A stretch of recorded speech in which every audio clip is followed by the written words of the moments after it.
Wes? Yeah, I mean, the full name is Wesley, but typically people call me Wes. All right, cool. All right, so we're here with Wes from Cube. Cube is a blockchain that has booted up. I don't have very many details yet, so I think Wes, we could probably even just start there.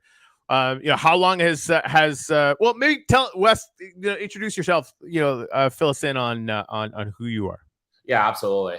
So hello, everybody. My name is Wes. I'm currently the head business developer for Cube.Network.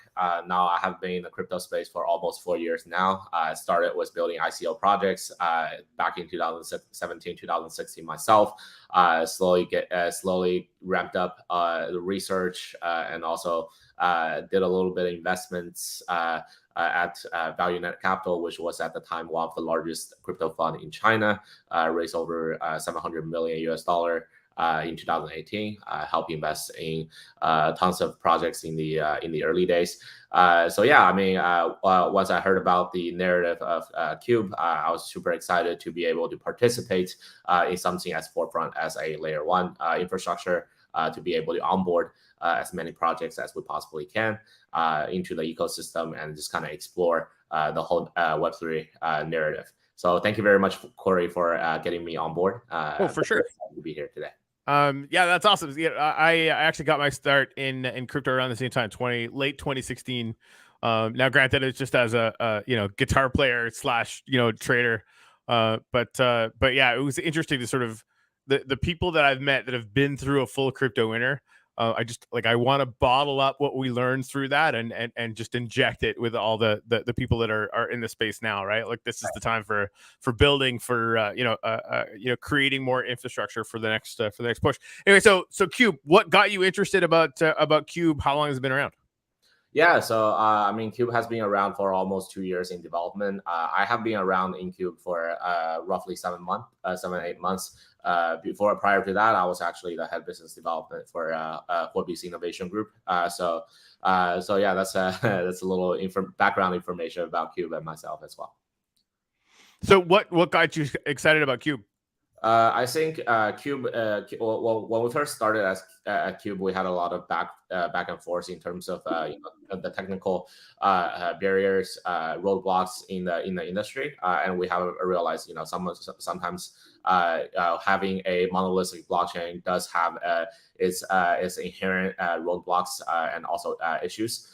We see, problems like Solana, the downtime in some of the transactions could be unbearable for the retail users.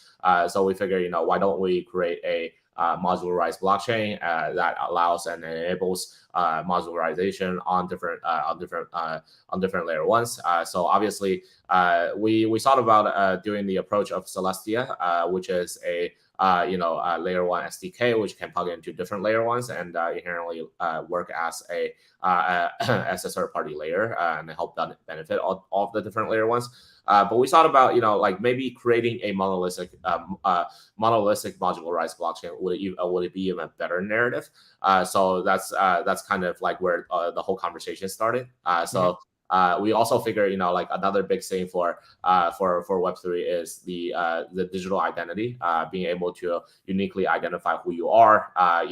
Being able to keep track of your on-chain activities is crucially important. I think, in my personal opinion, I think data acquisition, data availability is something that we should really prioritize in the current existing Web3. When you say, and I definitely want to, thank you for that. There's a lot to touch on there. Especially, I mean, not especially, there's just tons. I want to get back to the identity thing, but when you say data availability, what do you mean? Data availability, meaning for instance, okay, so right now, if you look on chain, right, you look at DeFi Llama, you look at NFT trackers, we typically only keep track of the macro data on each and every single one of those protocols. We don't necessarily track the micro data. And what I mean by micro data is for instance, Corey, if you log on to a GameFi project, you play for 8 hours, you have spent $1,000 today for for engagement. You have referred through of your friends to participate in the game. I mean, all those data are not yet captured in the Web3 landscape, but a lot of these are captivated through an internal data analytics tool in the traditional, a much more traditional method in Web2, right? Like Tencent Gaming and all those. Yeah. So then, does it? I mean, does that then parlay to, especially the identity thing, to me owning that data in some meaningful way? Yeah, I mean, of course. Awesome. Yeah, so I think I personally think is very crucial for us, like ourselves, to have that access of the data, and also being able to say, hey, like I want my data to be provided over to like YouTube, Netflix, Amazon, instead of the big corporations just take my data for granted. I think that's right. That's absolutely not the right way to do it. But that's an existing format of society that we live in.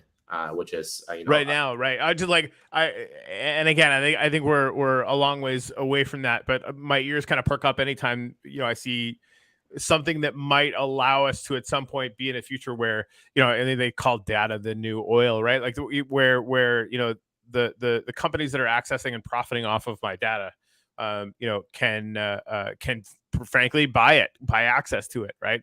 And obviously, like all of my data online would need to be connected to something. I think blockchain is tailor made for this kind of thing, but then in a way where my identity can be verified, yada yada yada, right? Like you need all those pieces together to have any chance of getting to something like that in the future. Even if we were just at a point where like every single time, like where we could see if a company had been using our data in some meaningful way. Even that level of access, I think, would be pretty transformative for the end user.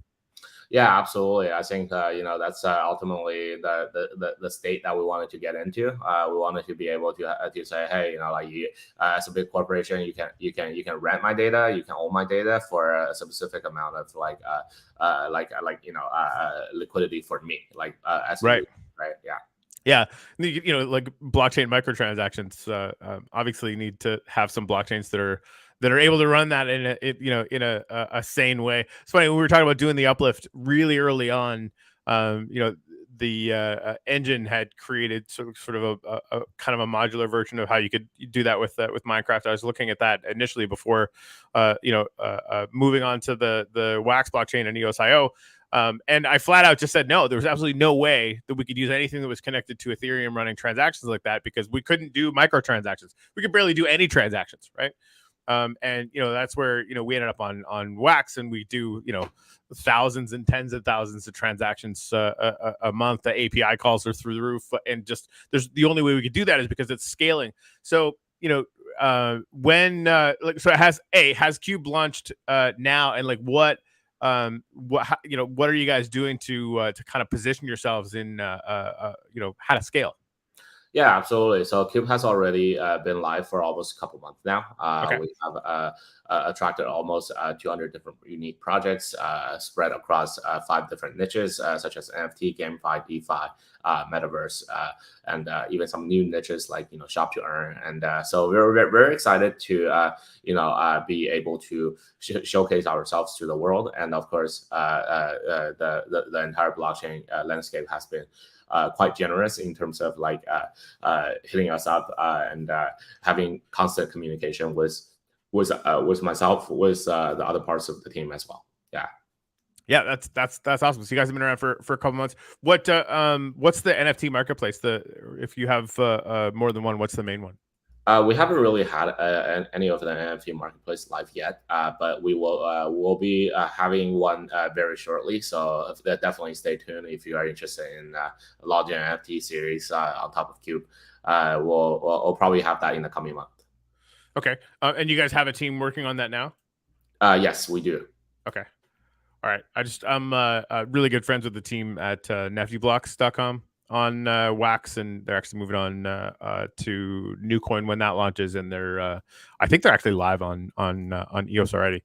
I'm just huge fans. So they might be somebody to get introduced to down the road if you want more marketplace exposure on there. Absolutely.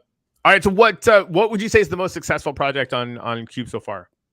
We haven't really been able to kind of track any of the new and upcoming. The problem with the whole Web3 space right now is that we are obviously in a tumbling bear market, and yeah.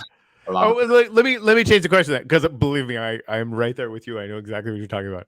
I was trying to explain to the Uplift team because we're the DAO, like we're moving forward. We got lots of stuff going on. Obviously, there's some pretty intense challenges, like the Ethereum sale that we started, definitely not going as well as we wanted or whatever, right? So like getting to the point where we have some runway or whatever, it's just challenging shit. Welcome to the bear market.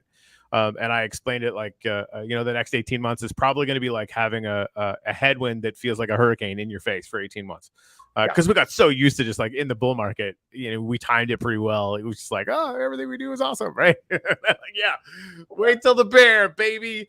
Anyway, so what is the project or projects that you're most excited about? I think I wouldn't say the project because honestly, I shouldn't be endorsing any projects. Don't be biased. Shit, yeah, that's exactly. A good. Exactly. So I should say like which niche I'm more interested or excited about. I think this bull cycle we definitely see a lot of premature preliminary DeFi projects that have gained a massive amount of tractions. So obviously, I think a lot of these DeFi products are either one without regulatory approval, or second have a lot of internal tokenomics issue that they need to figure out. Again, time and time again, we see. I can talk about the project that I endorse, but I can definitely talk about some case studies. Yeah, please.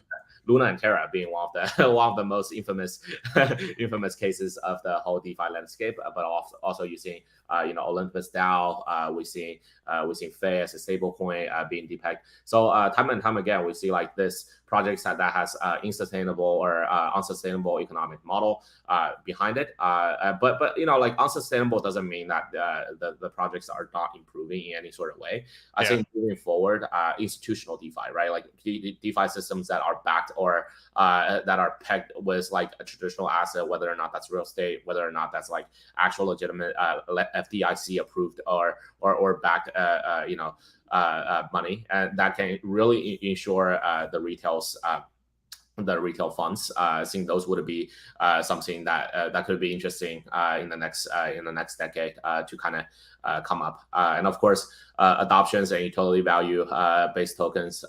So obviously, NFTs and tokens are not yet being talked about too much. Like the like financial NFTs that are being able to you're able to kind of use it as like securities that approves on chain and using smart contract as a validator for some of those assets. Both interact off chain and on chain. I think that's something that would be quite interesting. So yeah, I briefly talked about like Shop to Earn project earlier, and I think what's that all about? Also a new niche.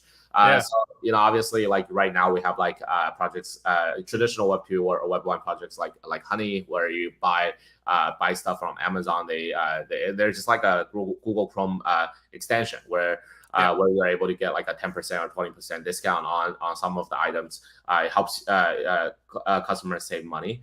Now in Web3, I think that can be even better, where you can not only save money, but you can also stake and earn rewards in terms of tokens across different platforms, and being able to spend money with a Web3 project, for instance, you're able to earn a sufficient higher amount of rewards than you are earning with a Web2 Web2 project such as Honey. So I think it's a very exciting niche, and that we're seeing a couple projects that are exploring it. So yeah, that's and of course GameFi, right? GameFi would be another niche that could be quite interesting to see it come to fruition. This bull cycle we see Axie Infinity being one of the leading pioneers in terms of GameFi projects, but diving down to the core of Axie Infinity, you'll realize that although the gameplay could be fun, it is a very simple strategy. It's not a like GTA, right? Like it's not like it's not like something that has being really heavily implemented. So I think next maybe 3 to 5 years, there will be a lot more projects in the game industry that actually out with tokenomics. The one of the more interesting things that happened with Uplift in the last little while, Mojang comes out and says, no Web3 integration into our client Minecraft, whatever, right? And so that kicked up a storm because we're sort of built on top of Minecraft. We've actually never built anything into the client, so like none of that actually affects us. But obviously the mood is much different around it, right? Like the first question everybody asks is like, "Oh, did you guys get shut down?" I'm like, "Fuck no." Right? But it got us thinking, like, we're not going to put any more dev resources on this. It kind of got us to a certain point, and we've learned a lot. We've got NFT based land ownership. We got the GameFi stuff is going really well. We've got like in-game economics. Like we're doing a lot of really cool things, but putting more dev resources on Minecraft doesn't make any sense. So we started looking around, and we're moving into final testing on Minetest, which is like an open source voxel platform that we're basically going to be able to build things out from the beginning. And we've been studying Axie Infinity. We've been studying the kind of game loops that work really well there. And now we're going to be sitting on this opportunity where we actually get to build Web3 stuff into the client and create an entire gamified experience where not only are we going to have our currency that's already going to be workable in the sort of economic model inside the game, but we're actually going to be able to build up the complexity of that in real time, right? So like every time you farm wheat or buy a freaking chicken that's an NFT or whatever, we're going to be able to create some real complexity. To your point, like Axie Infinity was very simple, and I think it's important for us to learn why those game loops worked out so well over time. And obviously like everything's going to go through its hype cycle and come back down or whatever, and and we've certainly had our honeymoon phase in the beginning as well, but it's going to be really interesting to flesh those things out and create real economies of scale where the whole play to earn thing is not just a myth, right? I mean, it's always been a dream of mine to, UBI is going to be kind of tough to pass globally, but what if we just got, paid to play games? Right. Absolutely. I think that would be very interesting, especially in emerging countries, right? Like Africa, Philippines, Vietnam. People can really use this as a dependable source of income for themselves and for their families. Yeah, it was amazing reading how like the whole economic outlook for the Philippines changed measurably because of Axie Infinity. Like that's like what? That's crazy. Yeah, it's good stuff. Yeah, it's good stuff. So what when you're doing biz dev for Cube, like what are the kinds of projects, people that you're looking out for that would be like the absolute best possible fit for you guys?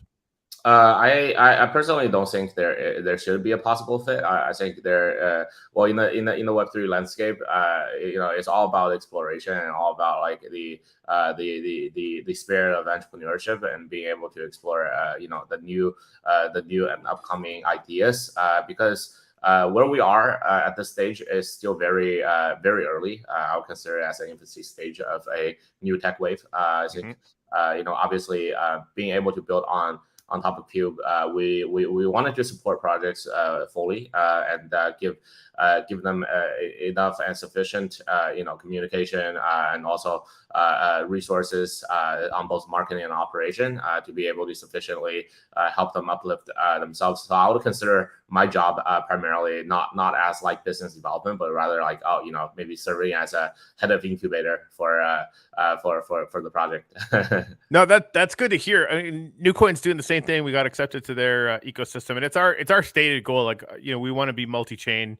I wanted to be on 5 blockchains before the end of the year. We're on 2. We're going to be on at least 1 more, and I think EOS is going to be relatively easy for us to add a few more. So like I'm always open, and I know the DAO will agree. If the opportunity is right, because again, I'm just like a guy in the Uplift now.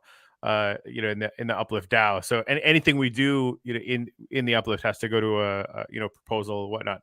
But that's actually it's just been really constructive and positive since we moved to that modality, which has been kind of fun. Anyway, so the incubator thing, I love that, right? Because it's the one thing with hey, Lisa Chandler is in the comments. The one thing that that EOS got wrong, and with everything, they raised $4 billion and then just kind of went away, right? Like if they'd actually, used even a small fraction of that to fund and promote products on the EOS network, it would have gone freaking nuclear. They would have had a dramatic multiplier on their capital. So right. Any chains that are starting that way, that are coming out of the gates thinking in terms of, hey, we want to run this like an incubator. I don't know. I'm super biased, right? Because like I love getting the Uplift to be part of incubators, just because we want to be around more projects in the space, right? Because that community thing, it's just so powerful for us as a startup, right? It's way cooler than some of the other alternatives I've seen in the space. Yeah, absolutely. I definitely agree with that sentiment. I think, depending on where we're heading out in the future, like 3 to 5 years, I think, we're in the best moment of Web3. I think there's I agree. tons of opportunities to be able to pick up. Hey, somebody just commented, you mean B1, not EOS. Yes, Block 1, you're right. We actually had Yves LaRose on from the EOS Network Foundation, now Antelope, this morning, and that guy always gets me fired up. Like they've done some really, really amazing work. Yeah, so you're absolutely right. I meant Block 1, not EOS. Thank you for the correction. They'll keep me on my toes, as well they should. For sure. That's good. Hold you accountable. Right? 100%. Well, and it's so important too, because like that whole, like Block 1 and everything that they didn't do, versus the EOS community that again just refused to die, and is so hell bent on realizing the vision that Block 1 kind of sold everyone. And Eve and everybody at the ENF are actually doing it. Like it's really freaking inspirational how much those guys are getting done, and the fact that that vision is actually getting realized. So, do you guys have any what kind of things you guys you've been launched for the last couple of months? What kind of things have launched so far? We have, initially we wanted to be able to have a sufficient amount of infrastructure, whether or not that's like oracles, that's price predictions, and then and also like wallet, things like Genosis Safe. I want to make sure all of the DeFi projects on board, and then they are able to sufficiently capture the easy to use tools on chain. So in terms of the next steps, then we started to better furnish the whole ecosystem by having like GameFi projects, NFT projects, by having like DeFi projects, even Metaverse project. A couple Metaverse projects hit us up, and they want to create like a unique Metaverse landscape inside Cube, which we find it extremely interesting. And of course, so we'll be soon launching another hackathon, potentially later this year. So that is super interesting. We would most likely organize it with Adora Hacks among some other prominent players, key players in the landscape. So we will we're looking to attract some more inspirational projects onto Cube ecosystem as well. So very excited. That's cool. So the metaverse thing, like obviously I'm a little biased. It's sort of what we do. Like when we launched on Ethereum, we've got different maps, different worlds plugged into what we're doing, and we're going to be able to port all of those to our new platform, which is one of the sort of main things that we were looking at, right? Like all the work that people have done building out amazing things in the Uplift so far on Minecraft are going to be able to port that stuff over to the next open source iteration on Mindtest. But we've got Ethereum worlds, we've got Wax worlds. We're going to have a bunch of different blockchains coming on this year. It'd be interesting to see what kind of integration it would require to have a couple of because we usually do our worlds now in pairs, one creative, one survival. The survival ones end up being far more sort of GameFi, whereas the creative ones are a lot more sort of like kind of not strict, but like kind of more metaversey, right? Like it's not necessarily about GameFi or earning or whatever. You see a lot more NFT galleries. I shouldn't even say that anymore.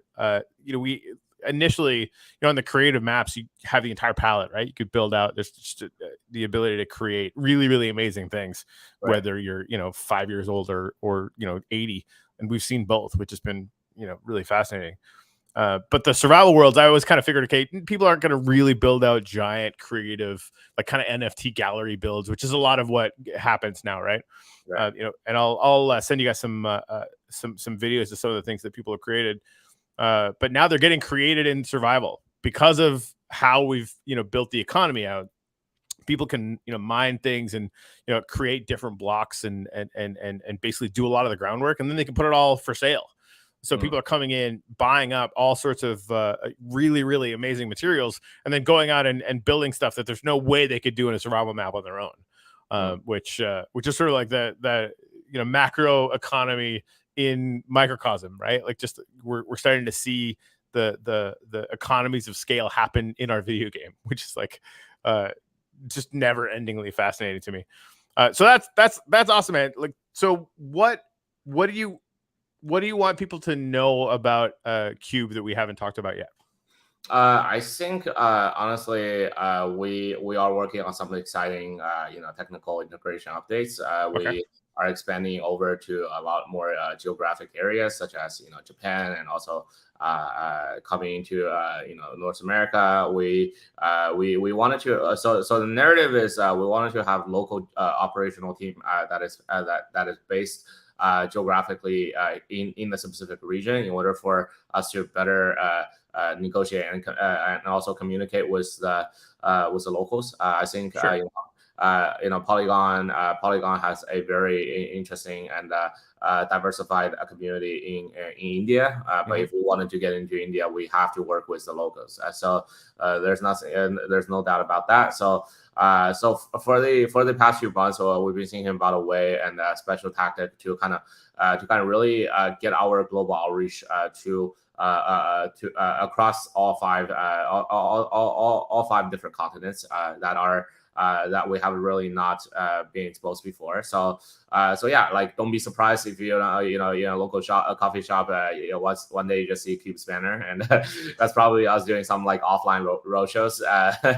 And yeah, so that would be exciting to see. That's cool. Do you guys have any events coming up? Yeah, we should. We actually organize like after parties at every single major event. So like for instance, East Denver, we had one. We had another one at Miami. We had another one in New York. We had another one in Texas, Austin. So yeah, during consensus. So yeah, the next big one is probably going to be Token 2049, where we have like a major exposure in one of the side events as well. Awesome. Okay. Yeah, well, I should let you know, we actually do happy hour Twitter Spaces every Friday at 7 p.m. I'll send you the link for that. We can have you on tonight. Say hello if you want.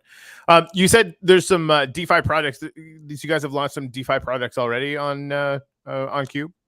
Yeah, one of them is a good example would be Capital Finance. We have established a $138 million TVL in a little bit under 48 hours, and then slightly after that, we're right now onboarding tons of new and more exciting projects as well. Okay, remind me to introduce you to my buddy Brad, who does the podcast DeFi Lunch. Oh, okay. We'll probably yeah, I'm sure he'd have you guys on.